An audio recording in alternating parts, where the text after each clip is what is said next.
Today, let's rest in the felt sense of I amness by witnessing with broader awareness.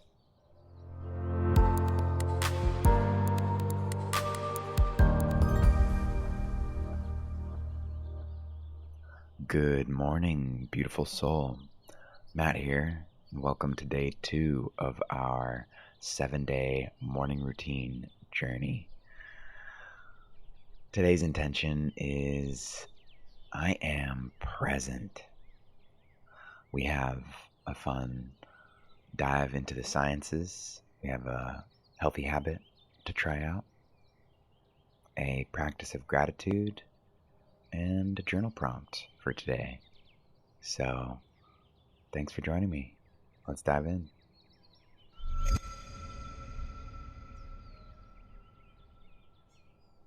There's a brief time between sleeping and waking when reality begins to warp back into present-day life. This state of consciousness leading out of sleep is referred to as the hypnopompic state, or hypnopompia. During these first few moments of waking up, rigid consciousness is returning to awareness as the gently lapping waves of our untethered dream state begins to dissolve. This liminal arousal is a unique opportunity to enjoy our spacious beingness and quieted mind before it gets ahead of us into the day. Dr. Ansley Meares shares that the deepest states of meditation involve a deeply restful mental state in which one was awake but not asleep. In this type of meditation, the body and mind are relaxed so that the mind slows and becomes still, maximizing health and well-being. On a deeper level, it's a profoundly spiritual practice, and somewhere in between, it's an accessible way to positively reshape the unconscious.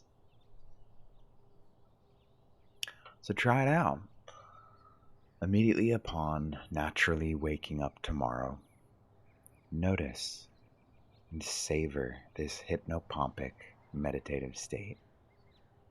The first minutes, the first moments leading up to waking up is essential and should be invested wisely, as it's going to determine the quality of the rest of your day. Waking up slowly conditions our mind and body to follow a healthy and intentional structure for the waking state.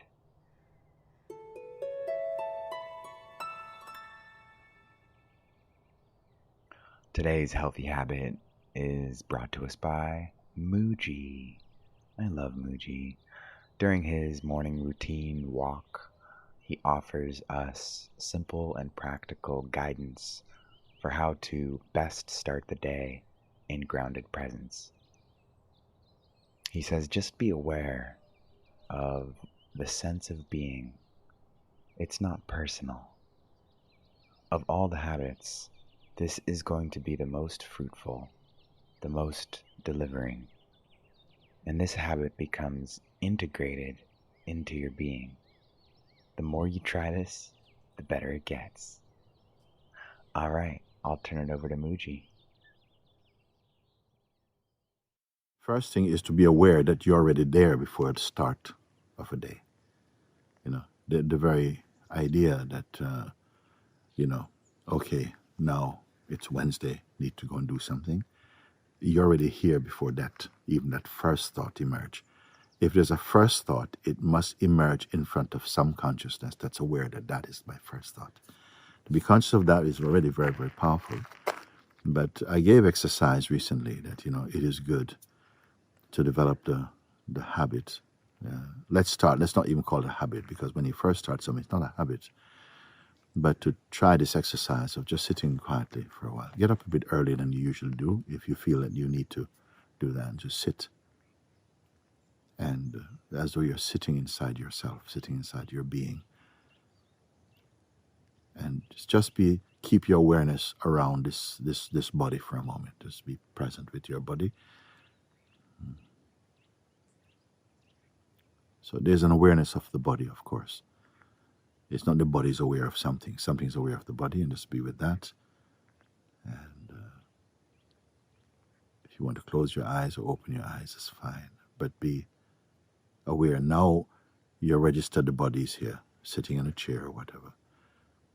But what else is present? And there's an obviousness that something which I'm calling your being is present. Sometimes mind is also coming up. But if mind is coming up, be aware of that. And if it comes up, it's almost as fishing for personhood, that if you can make a personal contact, then it will start this mechanism of, yes, I should do this and what I need to do and so on. So this just be aware of that, but don't go into trying to get rid of or pacify or change anything. Just be aware that that's the mind stuff. That's more important. That's just kind of bubbling here. But greater than that is the space that is allowing mind to come up. And mind is going to come up in the form of some noise, some person, some memory, some projection. Just see like a butterfly passing through the greater space of just isness, of just being. And that's just here. Beingness is not at work. It's not doingness. It's a beingness. Sometimes the mind reacts against, like the beingness is kind of stuck and it's nothing. It's nothing going on. These are from the mind. Don't get engaged with that. Just be aware of the being, the sense of being. It's not personal. Even the sense of being here. Keep the attention just on that. Not in a tense way, just that you're aware of beingness. You may be aware of mind, you're of body, but these body and mind stuff are appearing in the greater self, in the beingness, the sense of just I amness, impersonal. And to rest consciously in this I amness. Now, in the beginning, of course, we may struggle a bit with that because the habit of the mind is to kick up, or to rebel or to project or something. But the more you try this, the better it gets. And you feel just very, almost as though you're hugged inside your own self, by yourself. Something is immense about it. It's not tight. It's like you're hugged and yet you're without shape. It's as though you're embraced but without shape.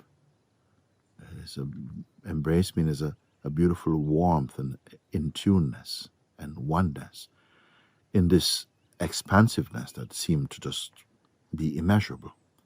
And the more you focus your attention on this, then you'll see that you stay in that awareness. It's even throughout your activities. You don't have to postpone now activities. Give yourself 10 minutes at that in the morning. And whenever you feel like, actually, you can do that. Develop that. If of all habits, this is going to be the most fruitful, the greatest, the most delivering habit. In fact, and this habit becomes integrated in your being. Beautiful. Follow that.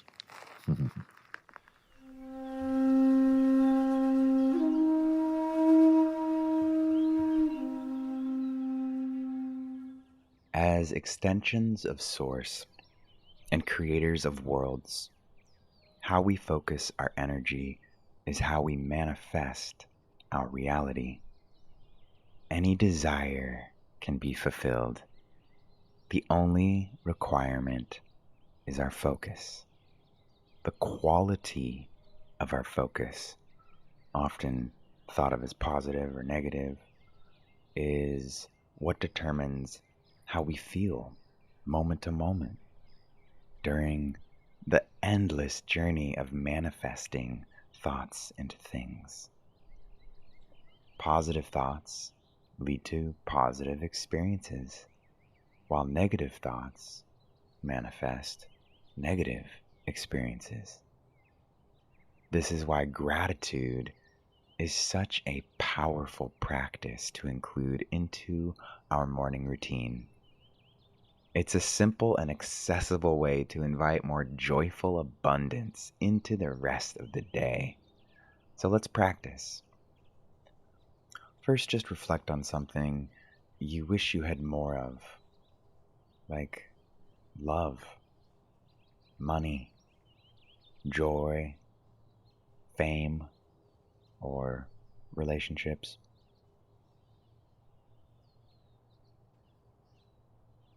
Now recognize that it is the positive feelings that you will feel upon having those things that inspire your desire to manifest it.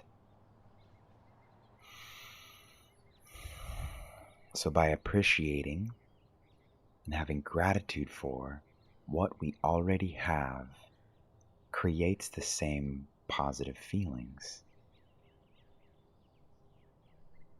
and attracts more of those things. Remember, you are always worthy to receive more of those things that bring you joy. You are worthy and deserving. Trusting that the benevolent universal forces are working on your behalf as you think and speak and do whatever feels good for you.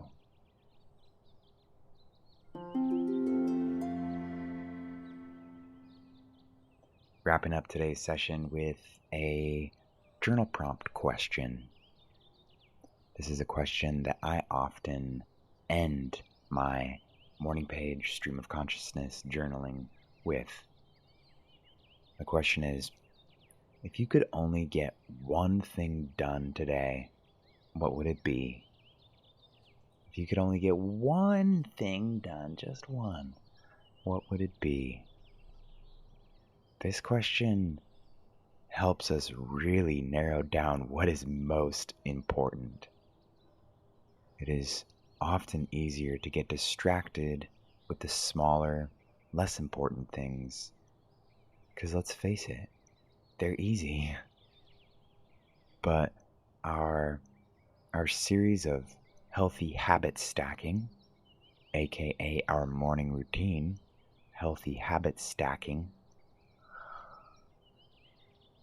we gain powerful momentum throughout it so that we can spend the rest of the day devoted to those things that are most important.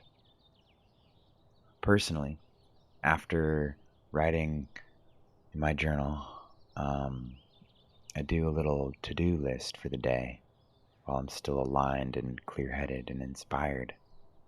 And this serves as an anchor throughout the day to reference what things are important for me to focus on, especially as the unexpected demands and requests of others grab hold of me.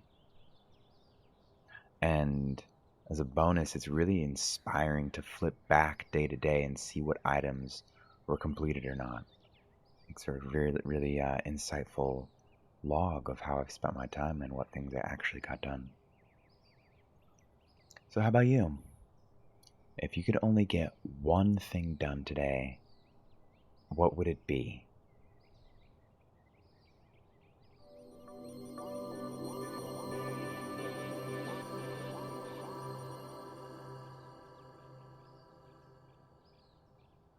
Thanks for tuning in. Looking forward to connecting with you tomorrow on day 3, where we explore our creativity. Gonna be so good. Enjoy the day. Peace, love, presence.